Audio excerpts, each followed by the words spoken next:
In the case of the first Godzilla, two individuals share the task of portraying the monster.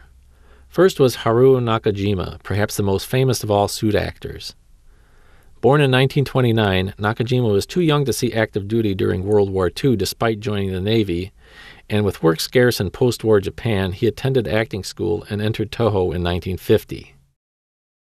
Strong, agile, and willing to take on any role offered to him, Nakajima worked as an action actor and stuntman. After playing one of the bandits in Seven Samurai, he was offered the job to play Godzilla. Since the monster had not yet been designed, all he knew was that he would be acting in a suit. In his mind, this would be as simple as wearing a skin and a mask, and at one point before the basic design of the beast was revealed, he imagined Godzilla would be something along the lines of a giant frog. He could not have imagined anything like a stiff, 200-pound dinosaur-shaped sweatbox with virtually no visibility. To prepare for the film, Eiji Tsuburaya showed Nakajima his personal print of King Kong for inspiration, and Nakajima took the role seriously enough to take his lunch to the zoo each day so that he could study the movements of large creatures such as bears and lions. Once the final design was revealed to him, Nakajima's guiding philosophy was that Godzilla was a dinosaur, and as such, he should never move like a human. When playing Godzilla, he tried to make his arms look shorter by holding them close to his body. In order to create the image of a huge creature, filming was often done at high camera speeds. By overcranking the camera and then playing the film back at normal speed, the movement would become smoother and slower, giving an impression of great mass to the monsters. But Nakajima realized that to act at normal speed would make his motion look unnaturally slow, so he would have to walk and perform at a quicker than normal pace, sometimes as fast as 3 times the pace at which the monster would appear to be moving. On the set, the action might look peculiar, but on film it looked realistic. It is perhaps in this regard that Nakajima has outshined other suit actors, as he mastered this particular technique better than anyone. Haruo Nakajima was perhaps the perfect person to take on the role of Godzilla. His strength and stamina were his greatest assets, and he brought an intensity and personality to his acting that has never been matched. As a suit actor, it was well established from the first point that his face would not ever be seen on screen, and early in his career, Toho preferred to keep the identity of its suit actors secret. But this was never a problem for him. His idea was that since he was being paid and because his performance was prominently displayed on screen, that his character was the real star of his films, so he had no reason to complain. Since he was the first and most prolific suit actor, Eiji Tsuburaya quickly came to depend on him to choreograph monster battles and in general supervise the movements of other suit actors. Typically, Nakajima would practice his movements just for Eiji Tsuburaya, gaining the director's approval before a scene would be shot. After his experience in the first Godzilla, Nakajima kept close contact with the suit makers. Not only did he want to assure that the suits were made to fit him correctly, but he would also put the suits through various actions to determine weak points or modifications needed in order to allow him to do certain actions. His reputation among the staff and his leadership position on the set were more than enough compensation for his anonymity with the public, which for him was the ideal combination. While Haruo Nakajima would continue to portray Godzilla until his retirement in 1972, he also took on the role of many other creatures during his career, such as Rodan, Varan, Mogura, King Kong, Gyla, and the Griffin in Latitude Zero. He also did 10 episodes of Ultraman, and whenever there was a publicity event that required an appearance by a suit, he always insisted on doing the job himself. No matter what he was asked to do in the course of filming, Nakajima would never refuse as a matter of professional pride.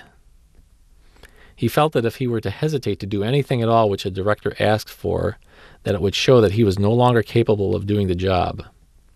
So whether he was being asked to be buried alive under the set as Baragon, to have explosives detonated beneath his private parts in Varan, to allow fire to explode in his face in Godzilla vs. the Thing, having explosive charges set all over his neck and shoulders in War of the Gargantuas, or to be submerged in a water tank inside of 200-plus pounds of latex and urethane foam where he could easily have drowned, it was just another day at the office for Nakajima. He never complained, and in the rare case he was injured, such as in the Varan incident, he made sure that no one knew about it. When he plunged into the water tank as Rodan when the wire supporting him during flight broke, he acted as if it was nothing. He wanted to create the impression to the staff that he was invincible and therefore indispensable. In fact, Nakajima recalls that in the early 60s, he received an offer to do suit work in America, but Eiji Tsuburaya asked him not to go, saying that Toho could not make movies without him. Aside from his pioneering work in the first Godzilla, Nakajima considered his portrayal of Gaila, the Green Gargantua in War of the Gargantuas, as his best work. Gaila was his only suit role in which his own eyes could be seen, allowing him a chance to do more than just physical acting. But nothing lasts forever. In 1972, after Eiji Tsuburaya had passed away and the Japanese film industry was in upheaval due to mass layoffs, Nakajima lost the enthusiasm he had for the job and reluctantly retired. Despite the fact that he physically thought he could go on until he was 50, he just lost his desire to continue. While many sources give Nakajima sole credit for playing the part of Godzilla, in the first film he shared that honor with Katsumi Tezuka, a former professional baseball player from Kyoto and nearly 20 years Nakajima's senior. Tezuka was well liked by film crews because of his open and outgoing manner, and he parlayed his seniority at Toho into a share of the role. Haruo Nakajima has always contended that Tezuka was physically unable to deal with the rigors of moving the original Godzilla suit, so that his was the only performance that wound up on screen. According to Nakajima, Tezuka collapsed in the suit and injured himself on the first day of filming the destruction of the Diet Building, so Nakajima did everything which appeared on film. Unfortunately, Tezuka never really had his chance to offer his side of the story. Nakajima has characterized Tezuka more as his assistant and apprentice, and certainly there is much photographic evidence to support the fact, as Tezuka is often seen either helping Nakajima into the suit, dressing the costume, or offering Nakajima refreshment in between takes. But through 1965, Tezuka continued to receive screen credit as a suit actor. While Tezuka's involvement in Godzilla may have been limited, he certainly was up to the task of playing the physical role of Anguillus in Godzilla Raids Again, wrestling with and eventually losing to Nakajima. To what extent Tezuka's work has appeared on screen in subsequent films is open to question, but photos show him inside of the Meganeuron from Rodan, Varan, Mothra, and Godzilla from King Kong vs. Godzilla, and he also has credits for playing a Mushroom Man in Matango and Magma from Gorath, among other roles. So while he may never have gained any notoriety and specific scenes cannot be attributed to him, there is no doubt that his work has still appeared on film through Ghidorah the Three-Headed Monster. While Nakajima and Tezuka may have been the first suit actors, there were several others who played major roles in Toho's golden era of science fiction. Shoichi Solomon Hirose, a muscular and physically imposing action actor, played two of Godzilla's toughest opponents, King Kong and King Ghidorah. Hirose was actually in line to share the role of Godzilla in the first film, but he admitted to being less than enthusiastic to take the part at first. Being reputed as the strongest man on the Toho lot and adept at martial arts, he was the ideal choice to play King Kong, which would explain why the fighting in that film was so physical and resembled jujitsu. While Nakajima could enter and leave Godzilla easily because of the fasteners which sealed him inside, the King Kong suit had to be sewn together after Hirose entered, so he tended to stay inside the suit for long stretches, taxing even his endurance. When his suit once caught fire, he was helpless since there was no way to extricate him easily. Hirose did get a chance to show off his legendary strength when Kong flipped not an empty Godzilla suit, but one with Nakajima inside of it. Playing King Ghidorah was perhaps his least satisfying but most strenuous role. Without any appendages to control and wireworks making the head and wings move, his performance was limited to just supporting the enormous bulk of the suit, holding on to a metal bar in the suit's chest cavity to hide his arms. Turning King Ghidorah's body even a little bit would often ruin a shot as the wires would tangle up with the heads. So after Monster Zero, Hirose begged out of suit acting, claiming to Tsuburaya that he had a role where he could finally show his face on camera. Ironically, the part he took required him to fight with a kendo mask on, so his face never did wind up being seen after all. Hirose was replaced by Hiroshi Sakita, the suit actor which Nakajima favored most as a partner.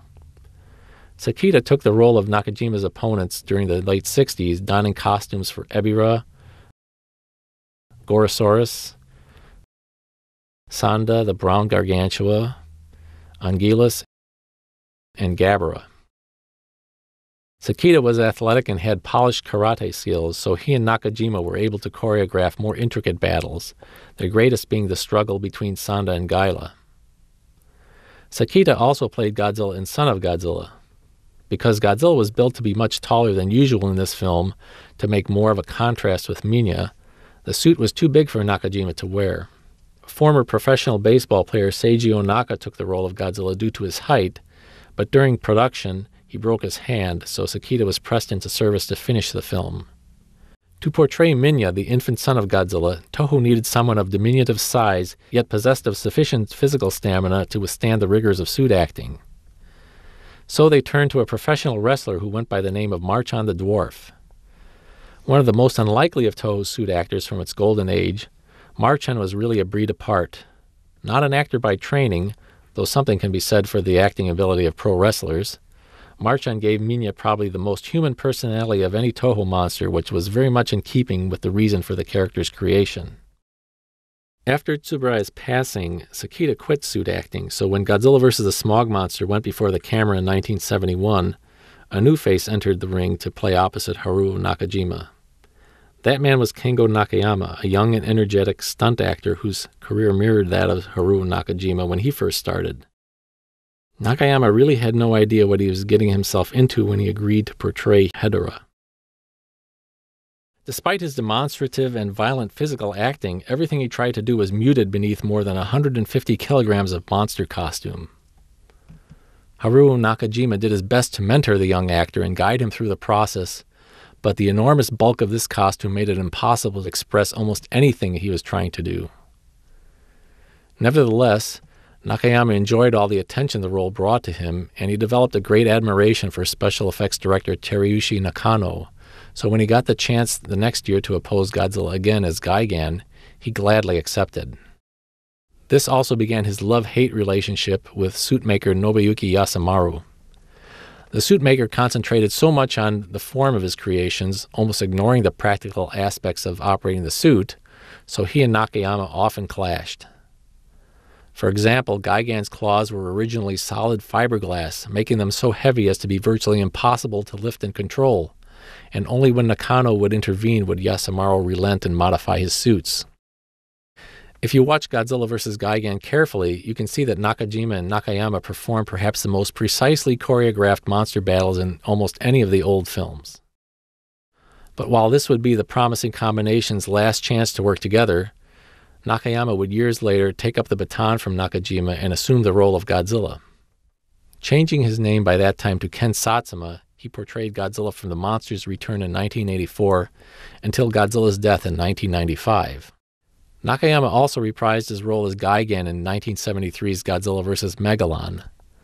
But from that point forward, with the film industry in steady decline and the studio releasing all of their actors from contract, new suit actors were brought in for each of the remaining films until the end of Toho's original monster film series in 1975.